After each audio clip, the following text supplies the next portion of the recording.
Hello good morning student, welcome to online class. बेटा आज की ऑनलाइन क्लास में हम लोग सोशल साइंस के अंतर्गत जो हिस्ट्री का चैप्टर देखने जा रहे हैं। ठीक है, चैप्टर नंबर 7 जो है आपका भारतीय गणतंत्र की स्थापना। ठीक है, भारतीय गणतंत्र की स्थापना। ठीक है, इसके अंतर्गत देखिए तो सबसे पहले यहाँ पर जो है मंत्रिमंडल की कार्यवाही में बाधा पड़ने से क्या असर पड़ता है। सामान्यतः इनके कई महत्वपूर्ण जो जानकारी जो है इस चैप्टर में हमको पढ़ने को मिलेगा। तो पाठ्य पुस्तक में दिए गए जो प्रश्न उत्तर के अंतर्गत जो है ये गतिविधि संबंधित प्रश्न उत्तर है। ठीक है, इसमें दिया गया जैसे मंत्रिमंडल की कार्यवाही में बाधा पड़ने से क्या असर पड़ता है।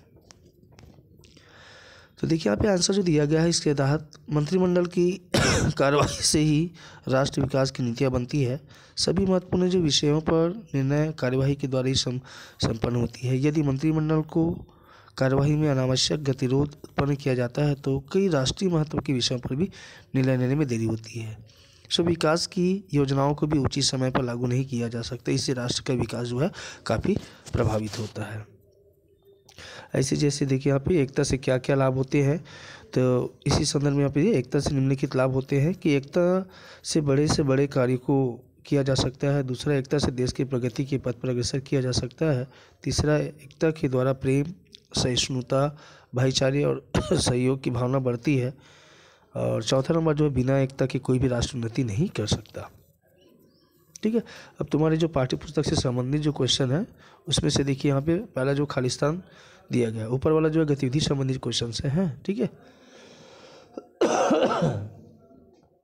तो देखिए यहाँ पे खालिस्तान के अंतर्गत जो पहला जो क्वेश्चन दिया गया है कि सत्ता हस्तांतरण संबंधी 3 ब्रिटिश मंत्रियों की जो समिति को खालिस्तान कहा गया, तो उनको कहा गया कैबिनेट मिशन। क्या कहा गया था? Cabinet mission. सेकेंड नंबर है केंद्र में अंतरिम सरकार का गठन खालिस्तान के नेतृत्व में हुआ था, तो पंडित जवाहरलाल नेहरू के नेतृत्व में।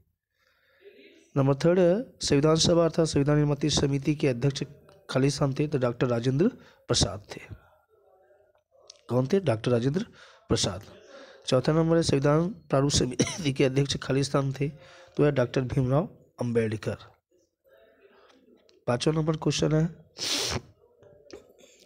भारत की स्वतंत्रता के समय इंग्लैंड का प्रधानमंत्री खालिस्तान था, तो वहाँ पे है एटली। भारत की स्वतंत्रता के समय इंग्लैंड के जो प्रधानमंत्री था वो था एटली। नंबर 6 है ब्रिटिश सरकार भारत के अंतिम वायसराय खालिस्तान था, तो लॉर्ड माउंटबेटन। कौन थे? Lord Mountbatten. नंबर 7 है स्वतंत्र भारत के प्रथम गवर्नर जनरल खालिस्तान थे, तो लॉर्ड माउंटबेटन। उसके बाद क्वेश्चन नंबर 8 जो दिया गया है स्वतंत्र भारत के प्रथम प्रधानमंत्री खालिस्तान थे, तो पंडित जवाहरलाल नेहरू। पंडित जवाहरलाल नेहरू। लास्ट जो क्वेश्चन है भारत के लौह पुरुष कहा जाता है खालिस्तान को, तो है सरदार वल्लभ भाई पटेल। सरदार वल्लभ भाई पटेल। ओके, खालिस्तान के बाद देखते हैं नेक्स्ट पेज। तो देखिए यहाँ पे सीधी कार्यवाही दिवस कब मनाया जाता है? स्वतंत्र दिवस है। संविधान के प्रारूप को अंतिम रूप दिया गया गणतंत्र दिवस, तो सीधी कार्यवाही दिवस जो है वो 16 अगस्त 1946 को मनाया गया। 16 अगस्त 1946 को। स्वतंत्र दिवस 15 अगस्त 1947 को। संविधान प्रारूप की अंतिम रूप जो दिया गया था वो था 26 जनवरी 1949 को। ठीक है, और 26 नवंबर 1949 को। और उसके बाद देखिए गणतंत्र दिवस वह 26 जनवरी 1950 को। तो पहला में क, सेकेंड का ख। ठीक है, और थर्ड जो है आपका 11 नंबर जो दिया गया 26 नवंबर 1949, और घ नंबर जो दिया गया है आपको 26 जनवरी 1950। फिर अगला जो क्वेश्चन दिया गया है यहाँ पे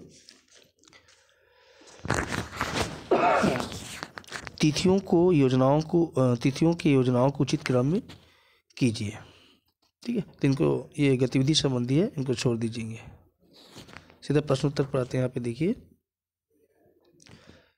प्रश्न उत्तर में देखिए यहाँ पे कैबिनेट मिशन क्या है। तो इंग्लैंड के तत्कालीन प्रधानमंत्री एटली को 1946 ईस्वी में घोषणा करनी पड़ी कि वे जल्द ही भारत को छोड़ना चाहते हैं। उन्होंने सत्ता हस्तांतरण के संबंध में भारतीय नेताओं से बातचीत करने का विचार किया। उन्होंने अपनी जो कैबिनेट के 3 मंत्रियों को अंतरिम सरकार बनाने और संविधान गठित करने का भी प्रस्ताव रखा। प्रस्ताव में कहा गया कि संविधान सभा में प्रांतीय विधानसभाओं द्वारा चुने हुए व्यक्ति और भारतीय रियासतों के राजाओं द्वारा हुए मनोनीत व्यक्ति शामिल होंगे। इसे कैबिनेट मिशन कहा गया। फिर है आपका अंतिम सरकार की स्थापना कैसे हुई। तो गवर्नर जनरल लॉर्ड वेवेल के आमंत्रण पर केंद्र में पंडित जवाहरलाल नेहरू के नेतृत्व में एक अंतरिम सरकार 1946 ईस्वी में बनी। इसके अलावा डॉक्टर राजेंद्र प्रसाद की अध्यक्षता में संविधान सभा का भी गठन हुआ, जिसने दिसंबर 1946 ईस्वी में अपना काम शुरू कर दिया। मुस्लिम लीग तथा राजाओं ने उसमें भाग नहीं लिया था। अगला जो क्वेश्चन है इंपॉर्टेंट है, माउंटबेटन योजना क्या है। तो अराजकता के वातावरण में मार्च 1947 ईस्वी में लॉर्ड माउंटबेटन नए वायसराय बनकर भारत आए। उन्होंने दोनों संप्रदाय के प्रमुख नेताओं से बातचीत की। इसके पश्चात उन्होंने भारत का विभाजन करके दो स्वतंत्र राष्ट्र बना दिया, भारत और पाकिस्तान का निर्माण किया। यह उसकी योजना रही। अगला है भारतीय स्वतंत्रता अधिनियम क्या है। तो माउंटबेटन योजना के आधार पर भारतीय स्वतंत्रता अधिनियम इंग्लैंड की संसद द्वारा 18 जुलाई 1947 ईस्वी को पारित किया गया। इसमें व्यवस्था थी कि 15 अगस्त 1947 ईस्वी को भारत और पाकिस्तान दो स्वतंत्र राष्ट्रों का रूप ग्रहण करेंगे। इसके बाद उन पर इंग्लैंड का कोई अधिकार नहीं रहेगा। फिर अगला जो क्वेश्चन, देशी रियासतों का विलय क्यों किया गया है। तो सन 1947 में अंग्रेजों द्वारा सीधे तौर पर शासित होने वाले इलाकों के अलावा करीब 550 से ज़्यादा स्वतंत्र देशी रियासतें थी जहां अंग्रेजों का शासन नहीं था। स्वतंत्रता की घोषणा के समय यह व्यवस्था हुई थी कि इंग्लैंड से भारत के स्वतंत्र होने के साथ साथ सभी देशी रियासतें भी स्वतंत्र हो जाएगी। अतः यह निर्णय उनके हाथ में था कि वे स्वतंत्र रहेंगे अथवा भारत या पाकिस्तान में से किसी एक के साथ रहेंगे। इन रियासतों के स्वतंत्र बने रहने पर भारत की एकता एवं सुरक्षा खतरे में पड़ जाती। सो इस कारण देशी रियासतों का विलय किया गया।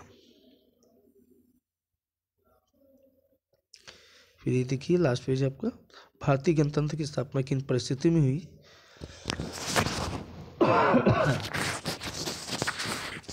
तो संविधान प्रारूप समिति के जो अध्यक्ष थे डॉक्टर भीमराव अम्बेडकर, इनके द्वारा स्वतंत्र भारत के लिए एक नए संविधान का प्रारूप बनाने का कार्य 26 नवंबर 1949 तक पूरा किया गया। इसे 26 जनवरी सन 1950 को लागू किया गया। इस प्रकार भारतीय गणतंत्र की स्थापना हुई। फिर टिप्पणी देखिए यहाँ पे, लीग की सीधी कार्रवाई और उसके बाद भारत विभाजन और भारतीय संविधान का निर्माण।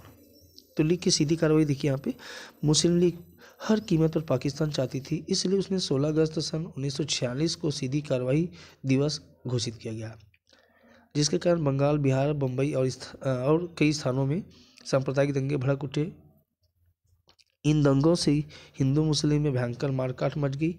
इन दंगों को रोकने के लिए अंग्रेजों ने कोई विशेष प्रयास नहीं किया।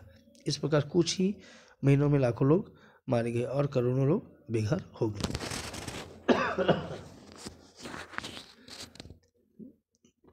भारत विभाजन देखिए, कांग्रेस शुरू से ही भारत की एकता और अखंडता चाहती थी, मगर उसने हिंदू मुस्लिम के आपसी झगड़ों को अंत करने के लिए भारत विभाजन को न चाहते हुए भी स्वीकार कर लिया।